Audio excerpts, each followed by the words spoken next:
Hello everyone, welcome back to my channel. Keep smiling. I am Raksha and today I am going to tell you something about Chanakya और यूं में से चाणक्य नीति।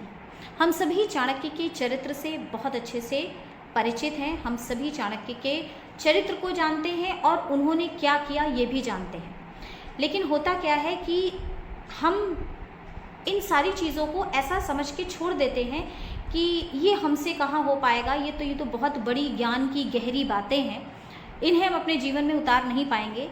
और यदि कहीं से हमें पढ़ने को भी मिलता है तो बस हम पढ़ लेते हैं, सुन लेते हैं और उसको फॉरवर्ड कर देते हैं, लेकिन उसको अपने जीवन में उतारते नहीं। तो मैंने भी कुछ ऐसा ही पढ़ा, कई बार पढ़ा, बार बार पढ़ा, और आज मुझे ऐसा लगा कि मैं कुछ आपसे बारे में चाणक्य के चरित्र या उनकी नीतियों के बारे में कुछ आपसे बात करूं। जी हाँ, मैं उन्हीं चाणक्य की बात कर रही हूँ जिन्होंने अपने जीवन में ये निश्चित कर लिया, निर्णय ले लिया कि मुझे एक अखंड भारत का निर्माण करना है, और उन्होंने ऐसा किया।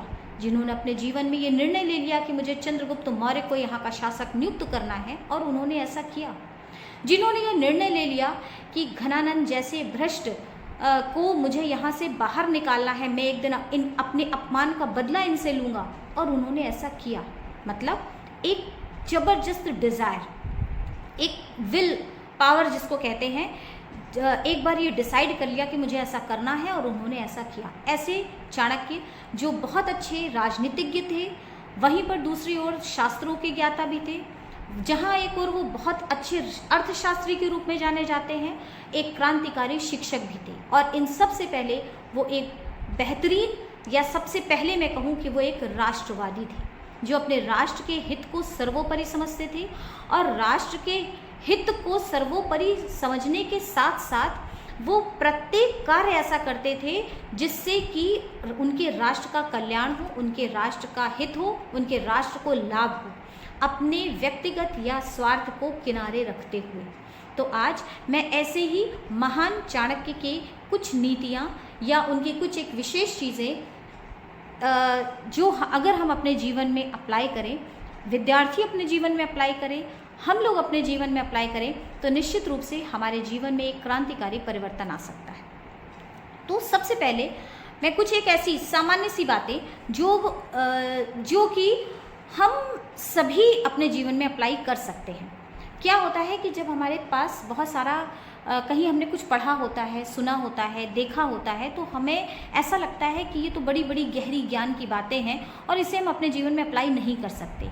लेकिन आप थोड़ा सा अगर इसको गहराई से सोचेंगे तो ऐसा कुछ भी नहीं है। आप पूरा अप्लाई नहीं भी कर सकते हैं, तो थोड़ा सा हम प्रयास तो कर ही सकते हैं।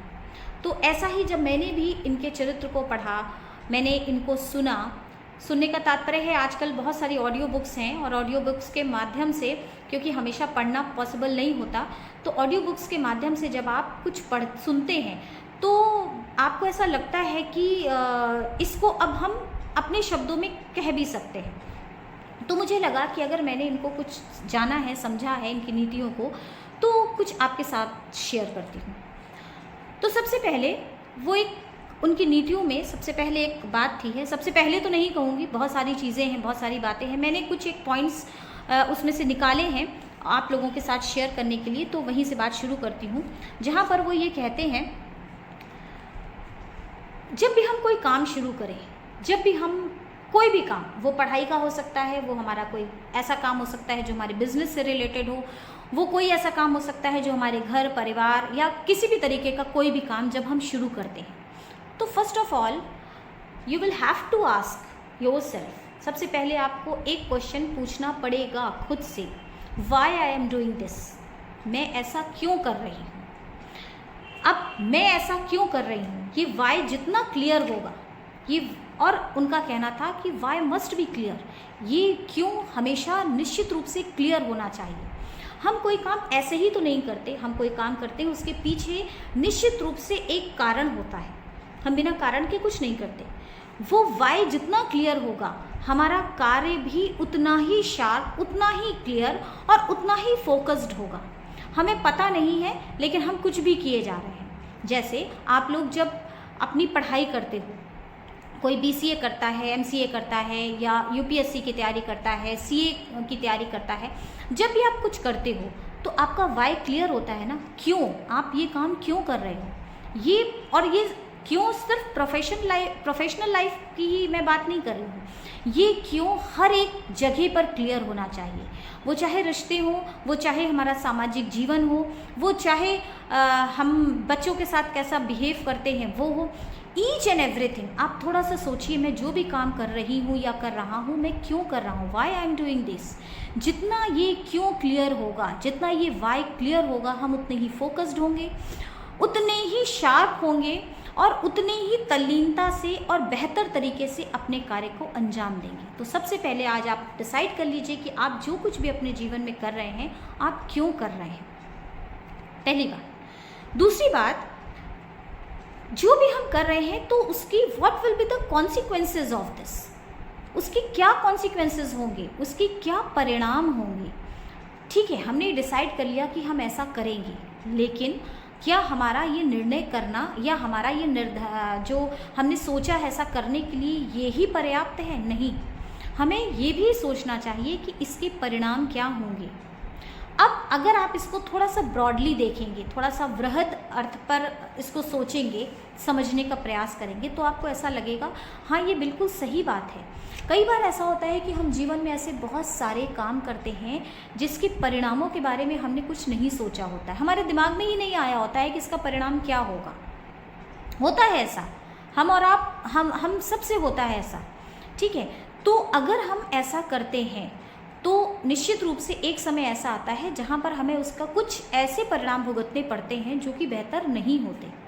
तो हमें उसका परिणाम क्या होगा ये भी सोच करके किसी काम को प्रारंभ किया जाना चाहिए। आप पढ़ाई कर रहे हैं, आप सामाजिक जीवन में हैं, आप कुछ भी काम कर रहे हैं, आप ये सोचिए कि इसके कॉन्सिक्वेंसेस क्या होंगे, इसके परिणाम क्या होंगे, एट लास्ट इसका कंक्लूजन क्या होगा, ये किस तरीके से ये स्थितियाँ कंक्लूड होंगी। जिस दिन आप इसको बहुत अच्छे से सोच लेंगे, इसका मतलब क्या है, इसके 2-3 कारण और 2-3 अच्छाइयाँ इसके साथ जुड़ जाती हैं ऑटोमेटिकली। क्योंकि जब हम कॉन्सिक्वेंसेस पहले से समझ जाते हैं, इसका मतलब है कि हम प्लस और माइनस दोनों चीज़ों के लिए ही प्रिपेयर है। हमारा माइंड जो है वो पॉजिटिव के लिए भी प्रिपेयर है और नेगेटिव के लिए भी प्रिपेयर है। That is the important thing. क्योंकि क्या होता है, अगर हमने किसी चीज़ के लिए बस धुन में करे जा रहे हैं, बहुत अच्छी बात है, ठीक है, और हम करते जा रहे हैं, लेकिन हमने ये नहीं सोचा उसके परिणाम क्या होंगे, और सोचा तो सिर्फ हमें उसका अच्छा ही अच्छा सोचा, हमने उसके कुछ नेगेटिव एस्पेक्ट को कभी ध्यान ही नहीं दिया। तो कहने का मतलब है, जब भी हम कोई काम शुरू करें तो पहली चीज़ ये काम हम क्यों कर रहे हैं, दूसरी चीज़ इस कार्य के क्या परिणाम होंगे। जब आपका ये वाई जितना क्लियर होगा और उसके परिणाम जितने क्लियर होंगे तो एक चीज़ और ऑटोमेटिकली क्लियर होगी, क्योंकि ये डिसीजन आपका था, ये जो निर्णय लिया था वो आपका था। तो कभी अगर आपसे किसी ने ये कहा तुम्हारा ये डिसीजन गलत था, किसी ने आपसे कहा कि तुम्हारा ये निर्णय गलत था, तुम्हें ऐसा नहीं करना चाहिएगा, ऐसा नहीं करना चाहिए था, तो आप जानते हो कि ये निर्णय गलत नहीं था और उसके कारण आपके पास होंगे उसके पॉइंट्स कि आपने ये कार्य क्यों किया, उसके कुछ जिसको मैं कहूँ कि लॉजिकली आप उसको ये बता पाएंगे कि मैंने ये काम क्यों किया। कोई दूसरा आपके किसी कार्य को जज नहीं कर सकता, लेकिन वो जज कर सकता है, तब कर सकता है जब आपने किसी कार्य को बिना सोचे समझे किया, बिना उसके परिणामों को जानने या बिना उसके परिणामों का ध्यान दिए बगैर किया। तब आपसे किसी ने कहा कि तुम्हारा निर्णय गलत था, तो आप 2 मिनट के लिए बहुत परेशान हो जाएंगे, आपको लगेगा कि हाँ शायद मेरा निर्णय गलत था। क्यों? क्योंकि आप इस चीज़ के लिए प्रिपेयर ही नहीं थे। तो सबसे पहले हम जो काम करते हैं क्यों करते हैं और इस काम को करने के परिणाम क्या हो सकते हैं, ये दोनों ही चीज़ें हमारे दिमाग में बहुत अच्छे से पूरी तरीके से क्लियर होनी चाहिए। ये चाणक्य की बहुत बड़ी नीति है और यही कारण था जब वो अकेले निकले थे चंद्रगुप्त मौर्य को लेकर के, तो उन्हें इसके परिणाम बहुत अच्छे से मालूम थे। और यही कारण था कि जब वो एक बार उन्होंने घनानंद की सेना पर आक्रमण जब किया, मगध पर जब उन्होंने आक्रमण किया घनानंद से मुक्त करने के लिए, तो वो हार गए। क्यों हार गए? क्योंकि कहीं ना कहीं उन्हें समझ में आया कि मेरी रणनीतियों में कहीं कमी थी, लेकिन डिसीजन उनका था, वो वापस उन्होंने तैयारी करी और वापस जो है उसको जीता। तो कहने का मतलब है हम कोई काम कितने फोकस्ड वे में करते हैं, कितने क्यों को जानने के बाद करते हैं, वाई हमारा कितना क्लियर होता है, हमारे कॉन्सिक्वेंसेस क्या हो सकते हैं, वो हमारे दिमाग में जितने बेहतर तरीके से क्लियर होते हैं वही हमारे लिए ज़्यादा बेहतर होता है। फिर इन्होंने नॉलेज के लिए बहुत बड़ी बात कही और इन्होंने कहा कि जो ज्ञान है, नॉलेज इज़ वेरी इंपॉर्टेंट। ज्ञान प्रत्येक स्थिति में बहुत इम्पॉर्टेंट है। और सबसे बड़ी बात कि इन्होंने कहा कि नो सक्सेस विदाउट नॉलेज। अगर हम सक्सेस होना चाहते हैं, अगर हम सफल होना चाहते हैं, तो बिना ज्ञान के हम सफल नहीं हो सकते। There is no any shortcut to reach कि जहाँ हम जाना चाहते हैं, कोई शॉर्टकट नहीं है उसका। और अगर हम बाय चांस अगर हम किसी शॉर्टकट से अपने गोल्स तक पहुंच भी जाते हैं, अगर हम कहीं तक पहुंच भी जाते हैं जहां तक हमने सोचा था, तो हम ज़्यादा दिन टिके नहीं रह सकते उस पर, क्योंकि परिस्थितियां तो अप एंड डाउन होंगी ही। और जहां परिस्थितियां थोड़ी डामाडोल हुई, समय ने अपना चक्र थोड़ा सा घुमाया, वहीं पर क्या होगा, क्योंकि हमारे पास नॉलेज नहीं है, क्योंकि हमारे पास ज्ञान नहीं है, तो हम उस पर ज़्यादा देर टिके नहीं रह सकते हैं, आप कह सकते हैं। तो जो नॉलेज है वो बहुत इम्पॉर्टेंट है और कोई भी सक्सेस बिना नॉलेज के संभव नहीं है।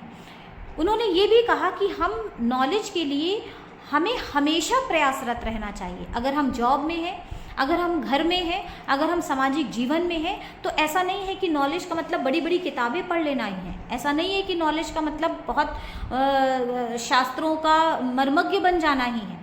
जहाँ पर भी हम हैं उससे संबंधित ज्ञान हमारे पास कितना है, हम कितने कुशल हैं। अगर हम सामाजिक जीवन में हैं तो हम सामाजिक जीवन में कितने कुशल हैं। अगर हम गृहस्थ में हैं तो हमारे क्रोध का स्तर क्या है, हम कैसे छोटी छोटी बातों में क्या हम भड़क जाते हैं, क्या हम क्रोध में कुछ गलत कर देते हैं। तो ये जो सारी चीज़ें हैं वो आपके व्यक्तित्व को बनाती हैं। तो वो जो अगर आप ज्ञानी हैं, अगर आप नॉलेजेबल हैं, अगर आपके पास एक सामाजिक जीवन को जीने का एक सही नज़रिया है, तो आप उस सामाजिक जीवन में या आप जिस भी क्षेत्र में हैं वहाँ पर आप बेहतर प्रदर्शन करेंगे और आगे बढ़ते जाएंगे, लगातार आगे बढ़ते जाएंगे। इन्होंने ये भी कहा कि जब भी हम किसी जॉब में होते हैं या किसी काम में होते हैं, वहाँ पर भी हमको क्वालिटी इन्हेंसमेंट के लिए लगातार प्रयास करते जाना चाहिए। मतलब अपने आप को कुशल बनाने के लिए, इन्हेंस करने के लिए अपनी पर्सनालिटी को लगातार हमें उस पर काम करना चाहिए। ऐसा नहीं है कि अगर हम एक बार किसी जॉब में आ गए, एक बार हमने कोई कार्य करना शुरू कर दिया, उसके बाद भी आराम से बैठ गए, अब तो हमें जो हमने चाहा था वो हमें मिल गया, अब तो हमें इसके आगे कुछ जानने की, अपडेट होने की आवश्यकता ही नहीं है। तो ऐसा नहीं है, हमें हमेशा ज्ञान को प्राप्त करने के लिए प्रयत्नशील रहना होगा। इसी के साथ उन्होंने एक और बहुत बड़ी बात कही। उन्होंने कहा कि शायद ये 4th पॉइंट है, 4 पॉइंट्स हम लोग डिस्कस कर चुके हैं, ये 4th पॉइंट है, जहाँ पर वो कह रहे हैं the biggest risk that you can take in your life, the biggest risk that you can take in your life is by not taking any risk at all. जहाँ पर वो ये कहना चाह रहे हैं कि सबसे बड़ा रिस्क क्या है हमारे जीवन में, जहाँ पर हम किसी प्रकार का कोई रिस्क ही नहीं लेते। बड़ी मज़ेदार बात है। और आपको पता होगा कि भारत में, जैसे हम किसी और देश की बात करते हैं और उसकी तुलना अगर हम भारत से करते हैं, तो हमारे यहाँ ये माना गया कि भाई हमारे यहाँ शेयर मार्केट में लोग बहुत इन्वेस्ट नहीं करते हैं। क्यों नहीं करते हैं? तो इसका जब अध्ययन किया गया तो ये पता चला, उसके कुछ एक कारण थे, जिसमें से एक कारण ये भी था, एक प्रबल महत्वपूर्ण कारण ये था कि यहाँ पर रिस्क लेने का जो फैक्टर है वो बहुत कम है। बहुत कम लोग हैं जो रिस्क लेते हैं, रिस्क लेना चाहते हैं या ले सकते हैं। तो हम पहले से ही इतना डर जाते हैं, हम पहले से ही इतना भयभीत हो जाते हैं कि हम आगे नहीं बढ़ते। तो उनका कहना था कि अगर हम जीवन में सफल होना चाहते हैं तो हमें रिस्क लेना आना चाहिए, और अगर हम रिस्क नहीं लेते हैं तो हम अपने जीवन में सबसे बड़ा रिस्क लेते हैं। बहुत मतलब मज़ेदार बात भी है कि अगर हम अपने जीवन में हम रिस्क नहीं लेते हैं तो हम अपने जीवन में सबसे बड़ा रिस्क लेते हैं। तो ये एक बहुत बड़ी बात है कि जहाँ पर वो ये कहना चाह रहे हैं कि ये जीवन में तमाम सारी परेशानियाँ आती हैं, लेकिन हम सभी प्रकार की परेशानियों के लिए अपने ऊपर पहले से एक अम्ब्रेला या एक शेड तैयार नहीं कर सकते हैं। हमें रिस्क तो लेना ही होगा, और इस रिस्क को लेने के लिए हमारी प्लानिंग कितनी बेहतरीन है, जिसका उदाहरण मैंने भी आपको दिया ऑलरेडी थोड़ी देर पहले। हमारी प्लानिंग कितनी बेहतरीन है, हमारा वाई कितना क्लियर है, हमारे कॉन्सिक्वेंसेस जो हम काम कर रहे हैं ये क्या हो सकते हैं ये कितना क्लियर है, और उसके बाद हम उसमें कितने अपडेट हैं, हमारी नॉलेज कितनी है, हम कितने अपडेट हैं, ये सारी चीज़ें जो हैं हमारे रिस्क फैक्टर जो हमारा होता है या रिस्क लेने की जो एफिशिएंसी हमारी होती है इसको और भी ज़्यादा प्रबल या स्ट्रॉन्ग बनाती है। देखिए, रिस्क कौन व्यक्ति ले सकता है? जो कहीं ना कहीं मानसिक रूप से स्ट्रॉन्ग है, ठीक है, और जो डरता रहता है, हमेशा नकारात्मक विचारों से में घिरा रहता है, और वो कभी भी रिस्क नहीं ले सकता। वो कोई भी नया बिजनेस शुरू नहीं कर सकता, वो कभी शेयर मार्केट में पैसा नहीं लगा सकता, वो कभी भी कोई नया काम शुरू नहीं कर सकता, वो किसी नए व्यक्ति से मिलना या कोई भी काम, किसी भी तरीके का रिस्क वो अपने जीवन में नहीं ले सकता। उसे आदत हो जाती है शेड में बहुत आराम से बिना किसी समस्या के रहने की। और अगर कोई ऐसा व्यक्ति है तो मान लीजिए उसके पास कभी भी कोई बहुत बड़ी सक्सेस उसकी लाइफ में, उसके जीवन में नहीं आएगी। तो ये भी एक बहुत इम्पॉर्टेंट बात है। और लास्ट में एक और बात जहाँ पर वो कहते हैं कि कभी भी हमें मूर्ख लोगों से विवाद नहीं करना चाहिए। जो मूर्ख लोग होते, अब मूर्ख लोगों का मतलब ये नहीं, आपने एक और उनका इसी से रिलेटेड एक स्टेटमेंट है या आपने देखा होगा कि जो थोड़ा सा टेढ़े होना भी अच्छा होता है, सीधे लोग अक्सर ठोक दिए जाते हैं, तो उसके पीछे का भी यही कारण है, यही स्टेटमेंट है।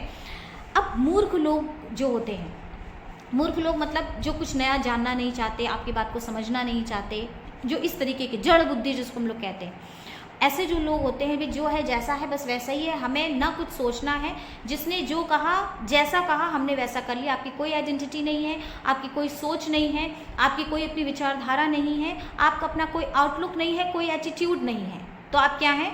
मूर्ख हैं। तो अगर आप मूर्ख हैं तो आप क्या करेंगे? आप अपने हिसाब से काम ही नहीं करेंगे। आप कैसे काम करेंगे? जो जैसा दूसरे ने कहा, ठीक है, आपको वही चीज़ सही लगेगी जैसे दूसरे ने कहा। तो उन्होंने कहा ऐसे लोगों से हमें वाद विवाद नहीं करना चाहिए, कभी भी हमें ऐसे लोगों से उलझना नहीं चाहिए। वो कुछ कह रहे हैं, हाँ भाई ठीक है। और मूर्खों के लिए उन्होंने ये भी कहा कि अगर हम किसी फर्म में काम करते हैं या जो हमारा वर्किंग प्लेस है वहाँ पर भी अगर आपको ऐसा लगता है कि भाई ये व्यक्ति कुछ ठीक नहीं है या आप उसको उस श्रेणी का समझते हैं, अब इसका अर्थ ये नहीं कि आप सबको मूर्ख समझने लगें और आप अपने आप को बहुत ज्ञानी समझने लगें, ऐसा बिल्कुल भी नहीं है। लेकिन अगर कोई ऐसा व्यक्ति है तो आपको उसका साथ भी, उसका संग भी कम से कम करना चाहिए, क्योंकि आपके साथ से ही आपको भी उसी के बराबर आंका जाता है। चाहे आपका वर्किंग प्लेस हो, चाहे आपकी रिश्तेदारी हो, चाहे आपका सामाजिक जीवन जहाँ पर आप लीड कर रहे हैं वो हो, कोई भी चीज़ हो, तो हमें मूर्ख व्यक्तियों से भी दूर रहना चाहिए, बच के रहना चाहिए, विवादों में नहीं पड़ना चाहिए। और अगर हमारे वर्किंग प्लेस पे कोई ऐसा है तो भी हमें ये कोशिश करनी चाहिए कि बातचीत तक तो ठीक है, लेकिन अधिक टाइम हमें ऐसे लोगों के साथ स्पेंड नहीं करना चाहिए, क्योंकि वो खुद भी एफिशिएंट नहीं होते हैं, सक्षम नहीं होते किसी काम को करने में, और आपकी भी लेग पुलिंग करते रहते हैं, आपको भी पीछे खींचते रहते हैं, आपकी क्षमता को भी कम करते रहते हैं। तो ये था आज जो मैं आपसे कहना चाह रही थी, और मुझे अच्छा लगा। जैसे ही मैं कई बार जब भी मैं सुनती हूँ चाणक्य की नीतियों को, जब भी मैंने पढ़ा, तो मुझे ऐसा लगता है कि एक ऐसा चरित्र, एक ऐसा व्यक्तित्व जिसको अगर हम आज अपने जीवन में उतारने का प्रयास करें, उनकी नीतियों को अपने जीवन में उतारने का प्रयास करें, तो निश्चित रूप से हमारे जीवन में एक अलग सा परिवर्तन आएगा, एक क्रांतिकारी परिवर्तन आएगा। तो ये कुछ बातें जो हमारे विद्यार्थियों के लिए भी हैं और सभी के लिए हैं। तो आज के लिए बस इतना ही। अच्छा लगा तो आपसे शेयर कर दिया। कुछ भी पढ़ूंगी, कुछ भी सुनूंगी, अच्छा लगेगा तो निश्चित रूप से आपसे शेयर करूंगी। और आपसे भी कहूंगी कि अगर आप पढ़ नहीं सकते, हमारे साथ ऐसे बहुत सारी लेडीज़ होती हैं जो पढ़ नहीं सकती, घर के कामों में व्यस्त रहती हैं, तो आप ऑडियो बुक सुनिए, आप लगा लीजिए, और बहुत सारे चैनल्स हैं, बहुत सारी चीज़ें हैं, तो आप ऑडियो बुक सुनिए और अपना काम भी करती रहिए। तो जिससे कि ना सिर्फ आपकी क्षमताएं भी बढ़ेंगी, आप मेंटली कूल भी रहेंगे, परेशान भी कम होंगे, और आप अपडेट भी बने रहेंगे। क्योंकि हम जिस जीवन में रहते हैं उसमें अपने आप को अपडेट रखना, खुश रखना, ये सारी चीज़ें भी इम्पॉर्टेंट है। तो आज के लिए बस इतना ही। मिलते हैं फिर कल किसी नए विषय के साथ। Keep smiling, take care, bye bye.